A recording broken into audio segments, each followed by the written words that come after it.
मरने के बाद स्वर्ग के द्वार पर चार व्यक्ति खड़े थे। इन चार व्यक्तियों में पहला राजा था, दूसरा एक व्यापारी था, तीसरा पंडित था और चौथा एक आम आदमी था। किसी को भी यह पता नहीं था कि कौन स्वर्ग के अंदर प्रवेश कर पाएगा और कौन वहीं से वापस भेज दिया जाएगा। सब स्वर्ग का दरवाजा खुलने की प्रतीक्षा कर रहे थे और आपस में बातें कर रहे थे। राजा को मरने से पहले से ही आदत थी। उसने अपनी बात सबसे पहले बताई। राजा ने कहा, मैं बहुत प्रख्यात राजा था। मैंने अपने जीवन में अपना बहुत नाम कमाया है, इसलिए पूरी संभावना है कि मैं ही स्वर्ग में जाऊंगा। फिर व्यापारी ने अपनी बात सामने रखी। वह बोला, मैंने धरती पर खूब धन कमाया और उस धन से मैंने हजारों लोगों की मदद की, इसलिए मैं ही स्वर्ग का हकदार हूँ। अब पंडित की बारी थी। पंडित ने मुंह खोला और सबसे कहा, चाहे तुम जो सोच लो, लेकिन यह बात तो तय है कि स्वर्ग के दरवाजे खुलेंगे तो मेरे लिए ही। सब जानते हैं कि पंडित दिन रात भगवान को याद करते हैं, इसलिए स्वाभाविक है कि स्वर्ग में पंडित का स्वागत किया जाए। जब सबने अपना पक्ष रख दिया, तब सबकी नज़र उस आम आदमी पर थी, जो चुपचाप अपनी नज़रें नीचे झुकाए बिना कुछ बोले वहीं पर खड़ा रहा। स्वर्ग का दरवाज़ा खुला और वहाँ पर एक देवदूत आकर खड़ा हो गया। देवदूत के हाथों में एक पुस्तक थी, जिसमें इन सभी के कर्मों के बारे में लिखा हुआ था। देवदूत ने सबसे पहले राजा को अपने पास बुलाया और उससे पूछा, तुम बताओ, तुमने अपने जीवन में क्या क्या अच्छे कर्म किए हैं? मैं उन्हें इस पुस्तक में देखकर फैसला करूंगा कि तुम्हें अंदर आने देना है या नहीं। राजा ने कहा, मेरा राज्य जितना बड़ा था उतना ही समृद्ध था और मेरे राज्य के सभी लोग खुशहाल थे। सभी बड़े आनंद से रहते थे। मैंने उन्हें कभी भी किसी भी चीज़ की कमी नहीं होने दी। यही मेरे अच्छे कर्म हैं। देवदूत ने अपने पुस्तक में देखा और देखने के बाद राजा से कहा, तुम सच बोलते हो। तुमने अपने राज्य की प्रजा को बहुत सुखी रखा था, लेकिन तुमने अपने राज्य की सीमा बढ़ाने के लिए जितने युद्ध किए थे, उन युद्ध की वजह से हजारों सैनिकों ने अपनी जान गंवा दी थी। उन हजारों सैनिकों के परिवार के दुख का कारण तुम बने थे, इसलिए तुम स्वर्ग में नहीं आ सकते। अब व्यापारी की बारी थी।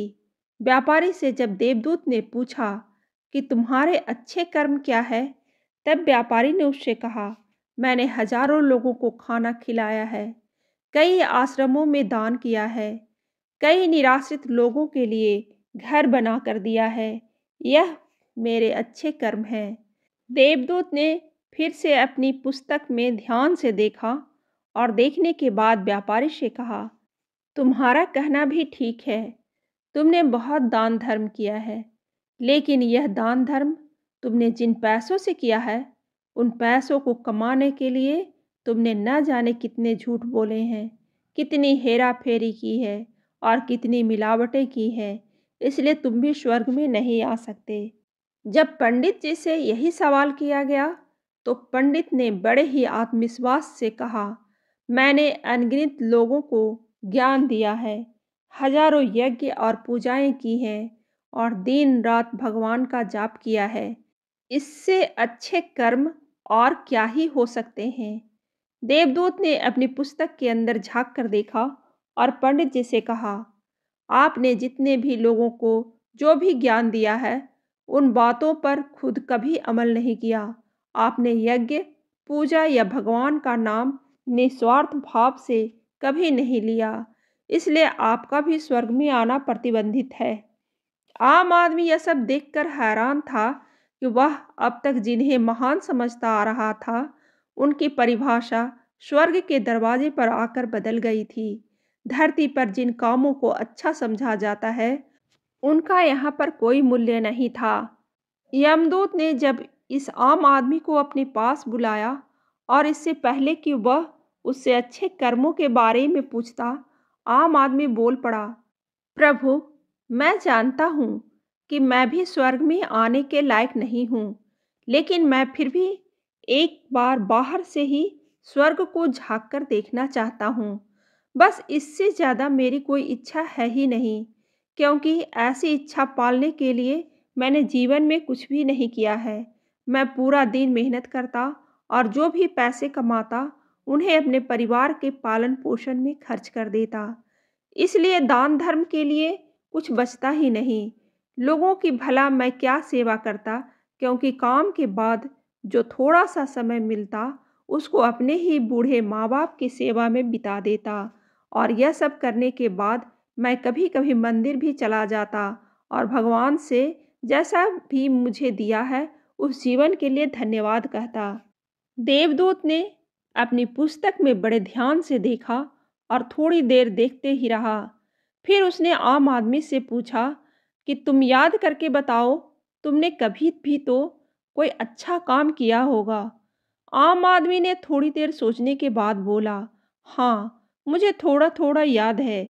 एक बार मैं बहुत भूखा था और मैं खाना ही खाने बैठा था कि एक बहुत ही कमज़ोर कुत्ता, जो ठीक से चल भी नहीं पा रहा था, वह मेरे पास आ गया और मेरे खाने को देखने लगा।